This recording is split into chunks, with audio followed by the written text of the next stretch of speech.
Hi everybody, welcome back to Project Happy Home. For those of you who are new here, I'm Tanya, a doctor, lawyer turned homeschool mom of 3 kids ages 10, 6, and 5. If you are interested in videos about secular homeschooling, raising a child with ADHD, and living a more intentional life, you have come to the right place, so be sure to hit that subscribe button down below. In front of me today, you can see a whole variety of different Kumon workbooks. As you can tell, I like Kumon workbooks, particularly for the pre-KK stage.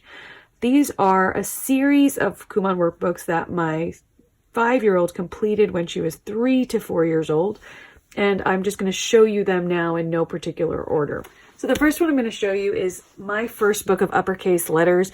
I really like this as the first writing book your child has. It sort of starts out very simple with just vertical lines and horizontal lines, and it moves through the different letters that only have straight lines. There's very little to do on a page. They can complete it super quickly and feel like they've achieved something. I like that there's a bar along the bottom, if you can see, where they go through the entire alphabet and show you where that letter falls. That was a really fun game that my daughter and I liked to play, where we would write it out on our chalkboard dining table and she'd have to place a little marker where the letter was, and it gave her a good idea that there were 26 letters in the alphabet and they went in a particular order. So as you can see, once you get through all the letters individually that way, they start grouping review letters that might have the same movements.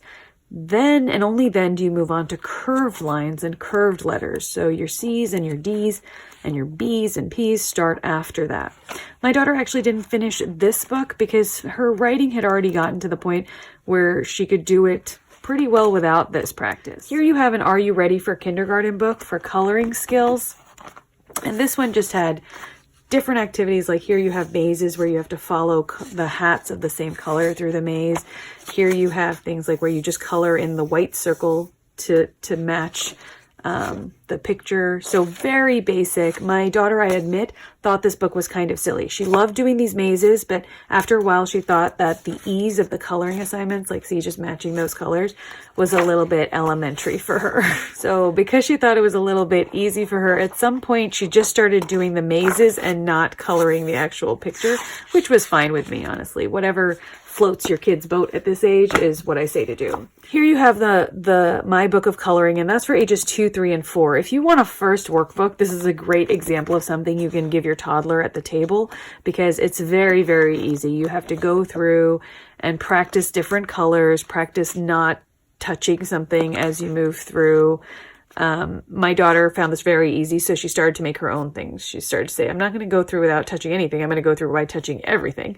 And again, at this age, I really let my kids sort of free form what they're going to do with their learning, because the most important thing to me is that she's enjoying herself while she's at the table listening to me teach the other kids. So the next book is my first book of tracing, again for ages 2, 3, and 4. And I think it's an excellent book to help your kids practice their fine motor skills, because the entire point is to be able to go through these shapes without actually falling off the path. And it just allows them to practice their fine motor skills without the pressure of having to form letters yet. So this is a good pre-writing book, in my opinion. Another early workbook is My Book of Easy Mazes for ages 2, 3, and 4. And this was a favorite for all my children. Each one of them received their own of this, and it's very simple mazes. It makes them feel super smart. They get progressively more complicated as you go through, but they still stay fairly simple. Again, it's another good way of allowing them to practice their fine motor skills, to stay within lines, etc. One of those books, she has freedom of choice with a lot of her workbooks, so she can pick the ones she wants to do. Here you have My Book of Coloring at the Zoo. This is very similar to the last coloring book, the Are You Ready for Kindergarten coloring book that I showed you. And basically you just follow different shapes and animals. You color these sections the color you want to. Here my daughter did not. She wanted all of these to be blue. She was very particular and she knows what blue is, so I let her do her thing. Often for the coloring, I let her do her thing because, like I told you before, she liked the maze part much better. These next 3 books I'm about to show you are all different types of thinking skills or critical thinking skills books, and I think they're excellent. Kumon recently came out with an edition now that has all of them in one volume, which is very convenient. But honestly, if you want them in separate volumes, that makes sense too. And maybe you only want one and not all 3. First, I'll show you Same and Different, and this is PreK and Up. They also have a K and Up version. It starts off with very simple like matching, where you find the matching object. Here it has animals that are hiding behind things, so a little bit of like, you know, perception quality, the opposite half of an animal completing the picture, drawing a line to the matching picture, like positional matching, like this is all the same animal, but you have to find the same position. Differentiation, like which ones are different, which ones don't belong in any category. There's also like grouping, which things do belong, which things are most similar, which things do not have a match. So you go through the entire thing and you find the one that's an outlier.